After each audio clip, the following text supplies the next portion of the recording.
युद्ध के मैदान में दुर्योधन, जिसकी जंघा भीमसेन की गदा के द्वारा टूट चुकी है, वो मैदान में कराह रहा है, रो रहा है कि उसी समय अश्वत्थामा उसका मित्र आ जाता है।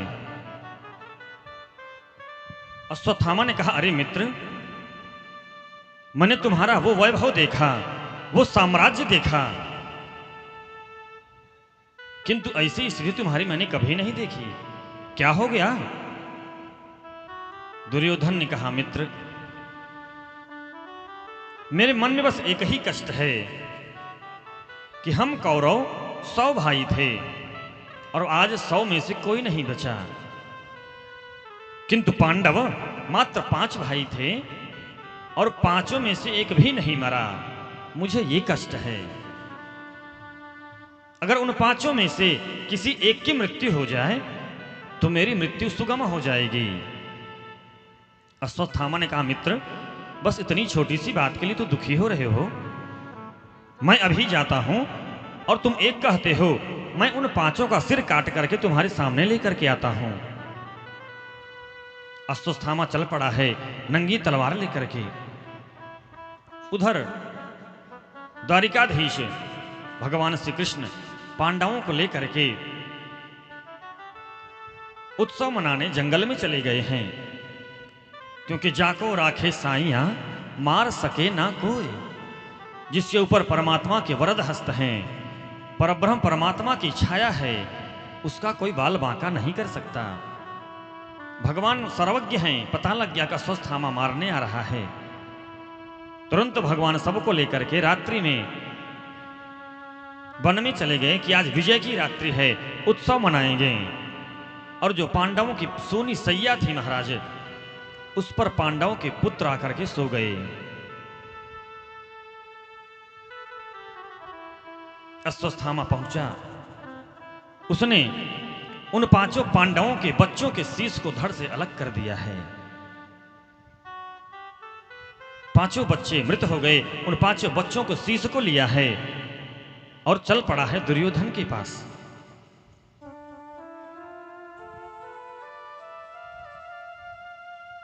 दुर्योधन को दिखा रहा, मित्र, ये देख, तू एक की बात करता था, मैंने पांचों का शीश काट लाया। अच्छा, तो इसमें से भीम का शीश मेरे हाथ में दे दे। अश्वत्थामा ने भीम के पुत्र का शीश निकाला है, दुर्योधन के हाथ पर रख दिया। ले मित्र।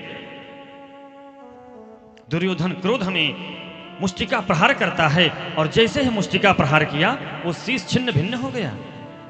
अरे, भीम का शीश इतना कोमल कभी नहीं हो सकता। पांचों का शीश सामने रखा, इतने में आकाशीय बिजली चमकती है और बिजली के प्रकाश में दुर्योधन ने देखा, ये पांडव नहीं, ये तो पांडव पुत्र हैं। दुर्योधन रोने लगा है। अरे मित्र, तूने ये क्या कर दिया? अरे मेरी दुश्मनी पांडवों से थी, इन बच्चों से मेरी कोई दुश्मनी नहीं थी। बच्चों ने मेरा क्या बिगाड़ा था? इन बच्चों को मार के तो तूने हमें पानी देने वाला भी नहीं छोड़ा। दुर्योधन को महाराज इतना कष्ट हुआ कि वो कष्ट से कराहता हुआ मृत्यु को प्राप्त हो गया है। अब दुर्योधन मृत्यु को प्राप्त हो गया। उधर अश्वत्थामा सोच रहा है, अब क्या करूं? इधर मैया द्रौपदी, प्रातः काल हुआ है, अपने बच्चों को जगाने आई हैं। जैसे ही मैया ने देखा कि मेरे पांचों बच्चों के शीश कटे हुए हैं, मैया पछाड़ खा के गिर पड़ती है कि अरे, अभी मैंने शाम को बच्चों को सुलाया, मेरे बच्चों को क्या हो गया? मेरे बच्चों का शीश धड़ से अलग कैसे हो गया? मैया रोने लगी है कि क्या हो गया? माता शिशूना निधनम सुताना निशम्य घोरं परितप्यमाना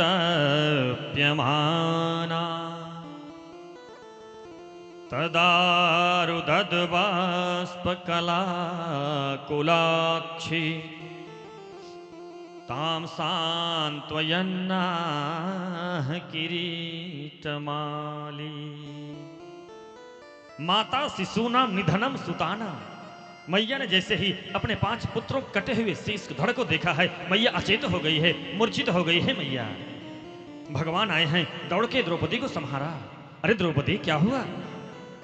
सारा वृत्तांत मैया ने, द्रौपदी मैया ने भगवान से बता दिया है। हे केशव, अभी मैं शाम को अपने बच्चों को शिविर में सुला के गई, अब प्रातः काल ये हो गया। अरे तुम जिसके रखवारे हो उसके साथ ये हो गया। अर्जुन आए हैं, अर्जुन ने देखा, अर्जुन ने क्रोध किया है और प्रतिज्ञा किया है। हे द्रौपदी, मैं प्रतिज्ञा लेता हूं, आज शाम होते ही मैं तुम्हारे बच्चों के हत्यारों को मृत्यु दंड दे दूंगा। उधर अश्वत्थामा को पता चल गया कि अर्जुन प्रतिज्ञा कर चुके हैं, अब मेरी मृत्यु निश्चित है। इधर अर्जुन ने भगवान को आदेश दिया, हे केशव, मेरा रथ लेकर के आओ। भगवान रथ लाए हैं। सवार हुए अर्जुन दौड़ लगा दिया है अश्वत्थामा के पीछे। आगे आगे अश्वत्थामा भागा जा रहा है, पीछे भगवान का रथ जा रहा है। दौड़ करके अर्जुन ने अश्वत्थामा केश को पकड़ा है और पकड़ करके उसके रथ से नीचे उतार लिया है, अपने रथ में बंदी बना करके रख लिया है। लेकर के आए हैं द्रौपदी के सामने और कहा, द्रौपदी ये देख, तेरा हत्यारा तेरे सामने है। लेकिन धन्य है वो द्रौपदी, धन्य है वो भारतवर्ष की माता हमारे द्रौपदी, जो कहती है, अरे आर्य पुत्र, ये तुमने क्या कर दिया? अरे हमारे गुरु हैं, गुरुपुत्र हैं, हमारे गुरु का पुत्र है। इसको बंदी बनाते समय आपके हाथों में कंपन नहीं हुआ? अरे इनके पिता के द्वारा आपने धनुर्विद्या की शिक्षा लिया है, आपने इन्हें बंदी बना लिया। हे आर्यपुत्र, मुच्यताम एष ब्राह्मणो नितराम गुरु। इन्हें छोड़ दो, इन्हें छोड़ दो, ये ब्राह्मण हैं, ब्राह्मण पुत्र हैं, हमारे गुरुपुत्र हैं। धन्य है वो हमारी द्रौपदी माता, जिसके 5 पुत्र मृत पड़े हैं और पुत्रों का हत्यारा भी सामने है। और मैया कहती है, अरे पुत्र, इसे छोड़ दो, ये ब्राह्मण है, ब्राह्मण पुत्र है, मेरे गुरु का पुत्र है।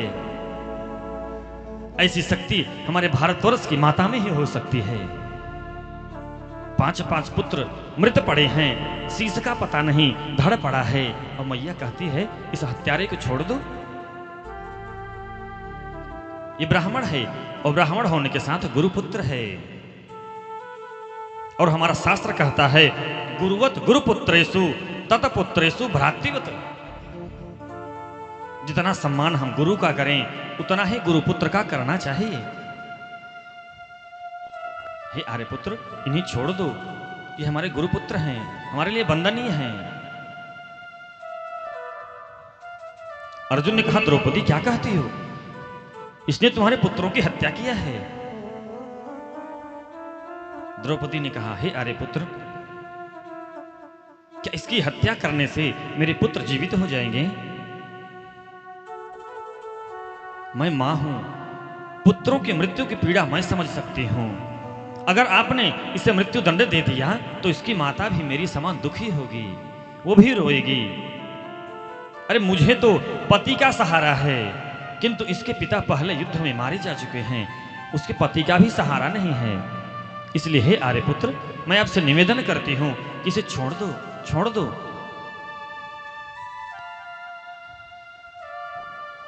अब अर्जुन के सामने संकट आ गया, क्या किया जाए? मार दिया जाए कि छोड़ दिया जाए? उधर भीमसेन की गदा फड़कने लगी। हे अर्जुन, अगर तुम इसे छोड़ दोगे तो मैं अपनी गदा से पीट के इसे मार डालूंगा।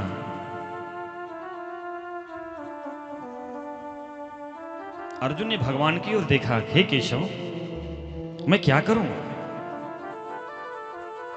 भगवान ने कहा, मुझसे बात कर रहे हो? अर्जुन ने कहा, हां सरकार, आप ही से पूछता हूं, मैं क्या करूं? भगवान ने कहा, अर्जुन, मैं तो धर्म संगत ही बात बताऊंगा। और धर्म ये कहता है, ब्रह्म बंधुर्न हंतव्यः आततायी बधारहणः। हे अर्जुन, शास्त्र कहता है कि ब्राह्मण की हत्या नहीं करनी चाहिए, किंतु हे अर्जुन, तुम क्षत्रिय हो और क्षत्रिय की प्रतिज्ञा भी भंग नहीं होनी चाहिए, आतताई को छोड़ना भी नहीं चाहिए। अर्जुन ने कहा, ही केशव, मैं तुमसे अपनी समस्या सुलझाने के लिए कह रहा हूं, तुम तो और उलझा दे रहे हो कि ब्राह्मण को मारना नहीं चाहिए और आतताई को छोड़ना भी नहीं चाहिए। ये तो दोनों है, ब्राह्मण भी है और आतताई भी है, मैं क्या करूं?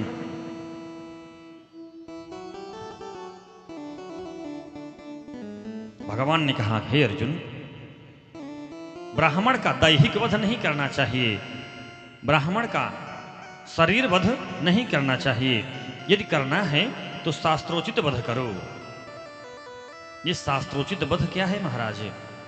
भगवान ने कहा, हे अर्जुन, वपनम द्रविणादानम स्थानानिर्यापणम तथा एष ही ब्रह्मबन्धूनां वधो नान्योस्ति दैहिकः। हे अर्जुन, आपने किसी ब्राह्मण को दान दिया और दान देने के बाद उस वस्तु को उससे छीन लिया तो उस ब्राह्मण की मृत्यु हो जाती है। ब्राह्मण को आपने उच्च पद पर आसीन कर दिया, उच्च पद पर प्रतिष्ठित कर दिया, समाज की प्रतिष्ठा बना दिया और बाद में पदच्युत कर दिया तो उस ब्राह्मण की मृत्यु हो जाती है। ब्राह्मणों की वध का यही शास्त्रोचित वध है। हे अर्जुन, शास्त्र जो कहता है कि आज्ञा भंगो नरेंद्राणाम विप्राणाम मानखंडनम पृथक सय्या च नारीणाम शास्त्रो विहितो वधः। आज्ञा भंगो नरेंद्राणाम, अगर हम राजा की आज्ञा का उल्लंघन कर दें तो राजा की मृत्यु हो जाती है। विप्राणाम मानखंडनम, किसी ब्राह्मण की मान मर्यादा को खंडित कर दिया जाए तो उस ब्राह्मण की मृत्यु हो जाती है। पृथक सय्या च नारीणाम, अपनी पत्नी को अपनी सैया से अलग कर दिया जाए तो उस स्त्री की मृत्यु हो जाती है। इस शास्त्र आदेश देता है। अर्जुन भगवान के पक्के चेला हैं, समझ गए हैं और अश्वत्थामा के मस्तक पर से चमकती हुई मणि को निकाला और उसे धक्के मार करके अपने शिविर से बाहर निकाल दिया है। अश्वत्थामा चल पड़ा है, अपमान की आग में जल रहा है।